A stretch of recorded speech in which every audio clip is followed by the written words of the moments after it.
Today we're going to be making this beautiful snowflake ornament designed by Kate of ItWasYarn Crochet. As you can see in the picture, she used a metallic yarn for her project and it would look wonderful in that. So I have these small balls that I actually found at my local dollar store a couple of years ago, and I'm going to be using this yellow. This is about a sport weight cotton yarn that I'm using, and a 2mm crochet hook. So whatever you have in your stash, you can grab those supplies and we'll begin. Those of you who live in the Northern Hemisphere will know that we often associate snow with the Christmas season.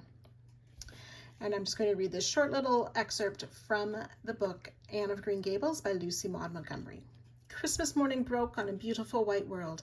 It had been a very mild December, and people had looked forward to a green Christmas, but just enough snow fell softly in the night to transfigure Avonlea.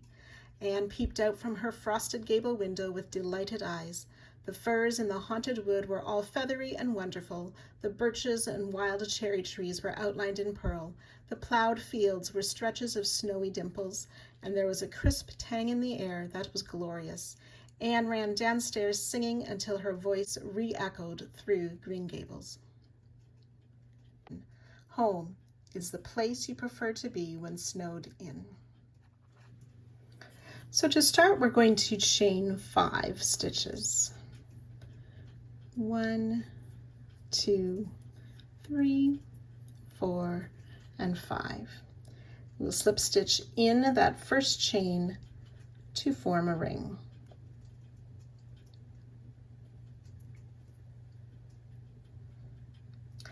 Chain 1, which does not count as a stitch, and then we'll make 8 single crochet into the ring. I'm going to be crocheting over my tail as I work. So 8 single crochet, 2, 3,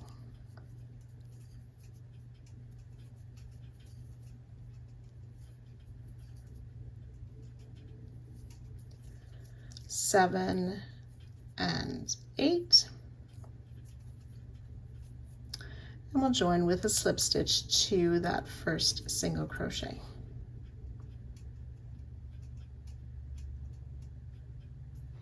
For round 2, we're going to be making bullion block stitches. So we will chain 4 to start. We'll yarn over, and you want to be careful to hang on to or hold that yarn with your finger. We want to put our hook under that chain we just made to pull up a loop. And we're going to do that 4 times. Yarn over, hook under, pull up a loop. That's twice. You want to be careful that it's not too tight and not overly loose. So 4 times. I have 9 loops on my hook. Yarn over, insert in that same single crochet. Yarn over and pull carefully through all the loops on the hook. Okay, and then when you get to the top, I want to pull that a little bit so that the loops lie nice and flat, and then I can just sink it in. So that's our 1 bullion stitch, bullion block stitch. So we want to work a second bullion stitch in that same single crochet. So I insert in the same stitch, So I insert in that same single crochet to pull up a loop, then yarn over, pull through 1. So that's a chain 1, 2, 3, and 4. On this 4th one, we pull through both loops that were on the hook. Yarn over, insert around the chain we just made, and pull up a loop. Yarn over, insert, pull up a loop. That's twice, 3 times, 4 times. Yarn over, insert in the same stitch, pull up a loop.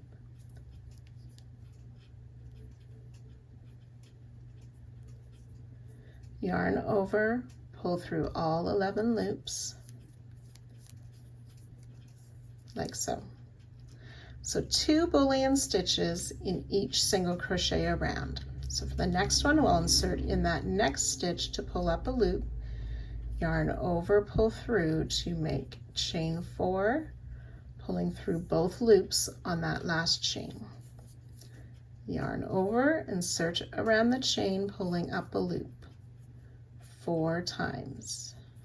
2, 3, 4. Insert, yarn over, insert in the same stitch and pull up another loop.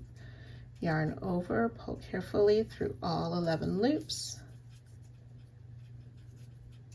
Insert in that same stitch, make another chain 4, pulling through both loops, and so on. So 2 bullion block stitches in each single crochet around for a total of 16 bullion block stitches, and I will join you at the end of the round. So in that last bullion stitch, I just folded my work over to give me a bit more space to work those yarn overs and to pull through.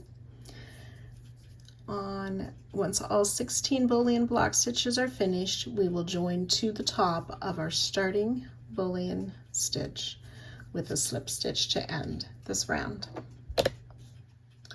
For round 3, we will chain 3,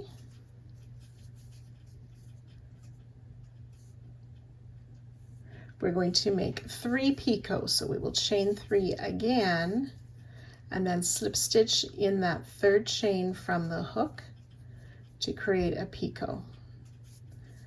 Another picot, so chain 3, slip stitch in that 3rd chain from your hook. Oops, split my yarn there. There we go. Chain 3 again for our 3rd picot, slip stitch in that 3rd chain from the hook. So 3 picot. We'll double crochet in the same stitch as our starting chain 3.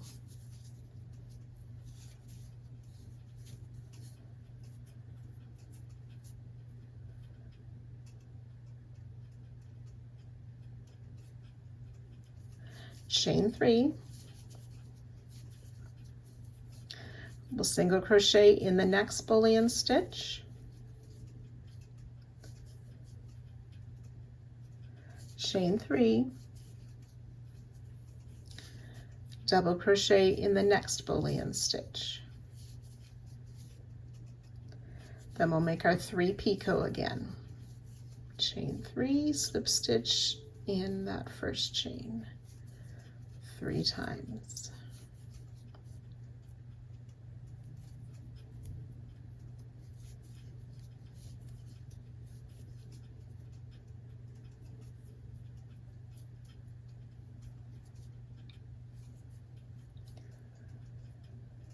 Double crochet back in that same bullion stitch,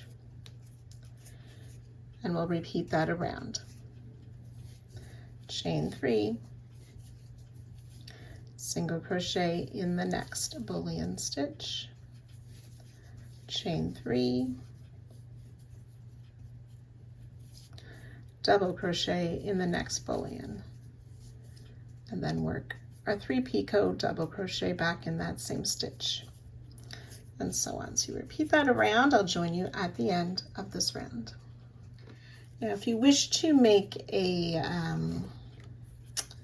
hanger for your snowflake to hang on a tree, after my last picot set, I'll chain 3. I'm going to slip stitch into the next bullion stitch, and I'm going to make a long chain.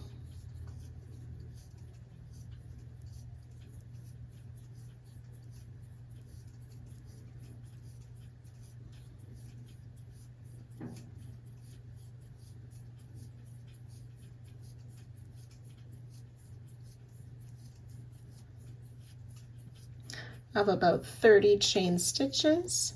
I'm going to come back, work that single crochet in the top of that same bullion stitch, and then my final chain 3, and I will join to the top of our beginning chain 3, and fasten off. If you wish to sew it onto something, you might want a long tail.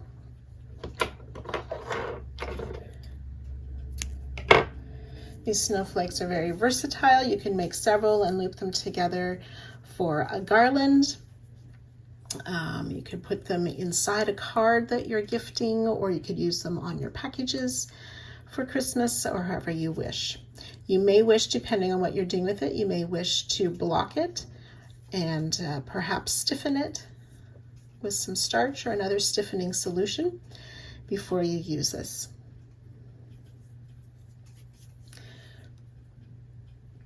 Please show us your own creations and how you're going to use a snowflake, and head on over to Kate's sites and take a look at all of her other many wonderful patterns.